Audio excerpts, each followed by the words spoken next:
2018년 상반기와 19년 상반기에 보면 준공된 물량은 똑같아요, 말 그대로. 왜냐? 3년 전에 인허가 착공을 하고 이제 준공된 거니까. 지금 현재 상황은 인허가 착공 물량이 감소하고 있잖아요. 그럼 이게 입주하는 시기가 3년 뒤잖아요. 그 3년 뒤가 불안한 겁니다. 1년 뒤가 불안한 거예요. 2년 뒤가 불안한 거죠.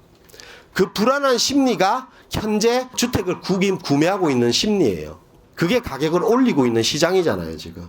그런 심리들이 계속해서 일어나고 이런 표가 있는데 이번 발표에는 그냥 이런 건 문제 없으니까 걱정하지 마라. 집값 안정화될 거니까 걱정하지 마라라고 얘기를 합니다. 다 팔아라라고 얘기를 하죠. 근데 파는 주택이 서울 걸 놔두고 세종시 거 팔았다고 그러죠? 네, 다들. 이제 세종시는 다 올랐다는 뜻이에요. 그 말은 힌트잖아. 그럼 세종시에 갖고 있다. 그럼 팔아야지, 지금. 서울 거는 그대로 두고. 세종시는 다 분양가 대비해서 많이 올랐으니까. 근데 다 올랐다는 뜻이에요.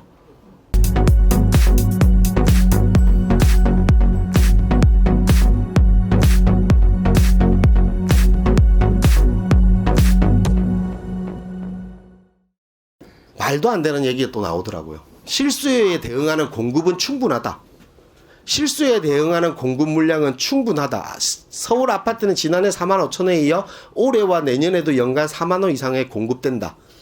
그래서 물량이 충분하다라고 얘기를 해요. 일각에서는 분양가 상한제에 따른 공급 부족론을 제기하며 시장의 불안 요소를 자극하고만 있는 거지 공급에는 아무 문제 없다라고 얘기를 해요. 이 발표에서. 근데 우리 보시면 최근 3년간 서울 강남 3구 아파트 신규 분양 현황을 보면 2015년도부터 17년도까지 분양 시장이 좋았던 시장에서도 계속해서 감소하는 물량들을 볼 수 있습니다. 그리고 우리가 착각하고 있는 게 공급이라는 것은 분양도 공급이고 입주도 공급일 거예요. 근데 분양과 입주의 시기는 3년간의 시간 차이가 납니다. 아파트를 뚝딱 짓는 게 아니잖아요. 입주 물량과 분양 물량은 다른 거잖아요. 3년 전에 분양했던 걸 이제 입주한다고 표현하면 그 공급이 넉넉하다라고 얘기하면 그 다음은요. 지금 우리가 불안한 심리는 그 다음이 불안한 거잖아요. 그것 때문에 집을 사는 건데 지금 당장 눈앞에 보이는 게 공급이 충분하다라고 정부는 얘기를 합니다. 제가 그랬죠. 인허가 착공 물량이 2015년도부터 19년도까지 헬리오시티 100개 단지가 감소됐단 말이에요. 헬리오시티 100개 단지면 95만 가구입니다. 95만 가구를 15년도부터 19년도까지 인허가 착공 물량을 줄였다는 거예요. 지금 늘려도 될 판에 물건을 100만 가구를 늘려도 될 판에 이거 늘려야 되는 판에 줄이고 있는데 공급이 지금 안정적이다. 충분하다. 걱정하지 마라. 이거예요. 지금 보면 2018년 상반기와 19년 상반기에 보면 준공된 물량은 똑같아요, 말 그대로. 왜냐? 3년 전에 인허가 착공을 하고 이제 준공된 거니까. 지금 현재 상황은 인허가 착공 물량이 감소하고 있잖아요. 그럼 이게 입주하는 시기가 3년 뒤잖아요. 그 3년 뒤가 불안한 겁니다. 1년 뒤가 불안한 거예요. 2년 뒤가 불안한 거죠. 그 불안한 심리가 현재 주택을 구매하고 있는 심리예요. 그게 가격을 올리고 있는 시장이잖아요, 지금. 오전에 10억 가지고 사러 갔는데 물건이 10억 5천이에요. 살까 말까 고민하다가 사겠습니다 하면 매도자가는 다시 걷어들여요. 안 팔겠다고 그럽니다. 그리고 11억에 팔겠다고 그래요. 그리고 또 살려고 보면 11억 5천에 팔겠대요. 또 걷어들이고. 왜냐면 물건이 하나씩밖에 없으니까. 그게 현 시장이에요. 그런 심리들이 계속해서 일어나고 이런 표가 있는데 이번 발표에는 그냥 이런 건 문제 없으니까 걱정하지 마라. 집값 안정화될 거니까 걱정하지 마라라고 얘기를 합니다. 청와대 비서실장은 현재 비서관급들은 자기 거주주택 빼고 다 팔아라. 다 팔아라라고 얘기를 하죠. 근데 파는 주택이 서울 걸 놔두고 세종시 거 팔았다고 그러죠? 예, 다들. 이제 세종시는 다 올랐다는 뜻이에요. 그 말은 힌트잖아. 그럼 세종시에 갖고 있다. 그럼 팔아야지 지금. 서울 거는 그대로 두고. 세종시는 다 분양가 대비해서 많이 올랐으니까. 이제 다 올랐다는 뜻이에요. 세종시가. 세종시가 지금 전세가가 보합을 이루고 전세가가 좀 하락하면서 가격이 세종시가 지금 주춤하고 있죠. 못 오르고 있잖아요, 지금. 분양가 대비해서는 2배 올랐지만 실질적으로 최근에 전세가가 좀 떨어졌거든요. 한 5점 몇 프로 떨어졌습니다, 세종시가. 그러면서 세종시 가격이 못 오르고 있으니까 그래서 팔아라는 거예요. 다 가르쳐 주는 거예요. 우리만 모르고 있는 겁니다, 우리가.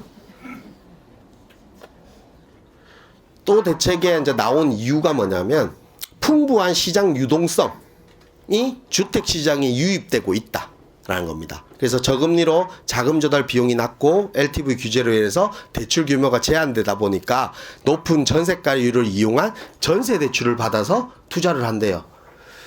전세 대출을 받아서 투자하는 사람이 그렇게 과연 많을까 저는 싶어요. 여기 오신 분들 중에도 전세 대출을 활용해서 내가 투자를 하시는 분들이 얼마나 되는 거예요. 근데 이 부분을 규제를 하고 또 풍부한 시장 유동성 부분을 주택시장에 유입되는데도 불구하고 가열되는 걸 불구하고도 특별한 다른 대책은 없습니다. 제가 얼마 전 신문 조선일보에 나온 거 이 내용 보셨죠? 이 내용 알고 계세요? 우리은행 위례지점이죠. 위례지점에 사람이 하루에 몇 명 오지도 않는데요. 근데 막 사람이 30, 40명씩 바글바글 했답니다. 다 민원 때문에. 그 위례지점, 우리은행 지점이 제일 가입률이 높대요, 이게. 독일의 DLS, 그러니까 DLS 펀드 투자를 들어갔던 1억을 넣었는데 그게 2천만 원 됐대요. 80% 손실. 저금리 시대에 금리 조금 높게 보려고 넣었던 게 이런 상황이에요, 지금. 그러면 이 자금이 부동산으로 갈 수밖에 없는 거 아니에요, 안전자산이. 더더욱 안전자산이 부동산으로 몰릴 수밖에 없는 겁니다. 시장 유동성 부분을 다른 거로 재편하거나 개편하거나 금융권으로 갈 수 없게 현재 상황이 가고 있는 거예요. 이것도 1억짜리가 2천만 원 된 이유가 전 세계 금리가 하락하고 독일의 시장의 금리가 하락하니까 이게 더 수익률이 떨어진 겁니다. 그러면 여기 오신 분뿐만 아니라 전 세계적으로 가장 안전자산이라고 표현하는 게 결국은 부동산이에요. 근데 대한민국 사람은 서울 부동산이 가장 안전하다고 생각해요. 그럼 대한민국 서울에 1,000만 명이 좀 안 되는 인구가 아니라 대한민국 5천만 인구 전부 다가 조금은 서울 부동산이 가장 안전하다라고 생각하는 겁니다. 그쪽에 몰릴 수밖에 없는 거잖아요. 그 해결책은 내는 거는 고사하고 지금 계속해서 이런 내용들이 터지면 우리 자금들은 어디로 갈까 불안해하는 거예요. 더더욱. 그렇다고 이거를 수요 억제 정책인데 이 내용이 나오는데 부동산이 1억짜리가 2천만 원 되지는 않을 거 아니에요. 폭락론자들이 지금 이걸 바라는 거예요, 이걸. 1억짜리 부동산이 2천만 원 되는 걸. 일본이 이렇게 했다고. 일본하고 똑같이 갈 거라고 얘기를 하는 거예요. 근데 일본 시장은 제가 그랬죠. 일본하고 우리나라하고 다른 점이 몇 가지가 있는데 그 중에 가장 다른 점이 일본은 그린벨트라는 게 없어요. 도쿄 주변 지역에 신규 공급하는 주택들이 도쿄에서 10km, 20km, 30km 범위대로 확장을 하는데 우리나라는 서울에서 범위를 확장하려면 다 그린벨트로 묶여 있죠. 그래서 택지개발지구를 하는 거예요. 1기 신도시, 2기 신도시, 3기 신도시를 만드는 거예요. 근데 일본은 그게 없습니다. 그리고 20년이 지난 현재 도심 회기 현상이 발생하면서 그 우후죽순으로 만들었던 주변, 도쿄 주변의 외지에는 공실이 나고 도심 지역의 집가는 평당 2억이 넘게 하는 거예요.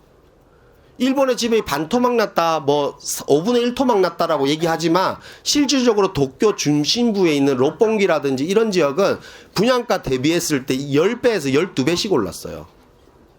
지금 롯본기에는 평당 아파트 평당 가격이 2억입니다. 그럼 일본처럼 될 거면 우리는 평당 2억 가는 아파트를 얘기를 해야 되잖아요. 그 얘기는 안 하고 외부에 있는 거 반토막 난 얘기만 합니다. 일본하고 우리나라는 시장 상황이 다른 거예요. 그리고 일본은 금리가 초저금리가 되니까 기업체 유보금을 쓸 데가 없으니까 그 돈을 부동산에다가 투자를 해요. 기업체가. 근데 우리나라 기업체는요. 유보금이 쓸 데 없으면 재워두잖아요. 그러면 금리가 올라가고 투자에 대해 다시 경제가 살아나면 기업체 입장에서는 투자를 다시 해야 돼요. 그러면 부동산에 있는 돈을 빼서 투자를 하겠죠. 그러니까 부동산에 갑자기 물량이 쏟아지는 거예요. 근데 우리나라는 물량이 쏟아질 수 없는 상황이잖아요. 수요만 억제하는 정책을 펴는 거지 우리가 팔 수 있게 안 해주니까. 다주택자들은 임대사업 등록, 증여, 우리 수정자 증여하면 10년, 5년 동안 무조건 가지고 있어야 되잖아요. 증여하니까 5년 가지고 와야 되지. 임대사업자 넣으니까 8년 가져가야 되지. 다주택도 다 그렇게 돼 있으니까 팔지 못하게 하는 셈. 그리고 팔고 싶어도 세금이 너무 많으니까. 그냥 이런 거예요. 종합부동산세가 2천만 원이 올랐어. 2천만 원 올랐다 쳐요. 10년이면 2억 올라요. 10년이면 2억 내는 겁니다. 올라서. 종합부동산세를. 많이는 어마어마하게 내는 거죠. 부도 2천만 원 내려면 기본적으로 강남에 한 3채 정도는 있어야 되지만 여기 오신 분은 그 정도는 안 되겠지만 일단은 2천만 원 낸다고 쳐요. 그럼 이 10년이면 2억입니다. 근데 지금 그 부담돼서 한 주택을 팔면요. 양도세가 7억이에요. 누가 팔겠어요? 종부세가 2천만 원이 되든 3천만 원이 되든 누가 팔 거예요. 그리고 10년을 기다리면 지금보다 더 오를 거라는 심리가 더 작용을 하는데 부자들은 그걸 알고 있단 말이에요. 10년 기다리면 더 오를 거라는 것을. 아무도 안 팔죠. 이 부동산 투자를 많이 안 하신 분들이 결국은 조바심에 파는 거예요. 대책 나오자마자 팔아야 되는지 물어보는 사람도 있어요. 이게 부동산을 일희일비 하시거나 하면 안 돼요. 부동산을. 절대로.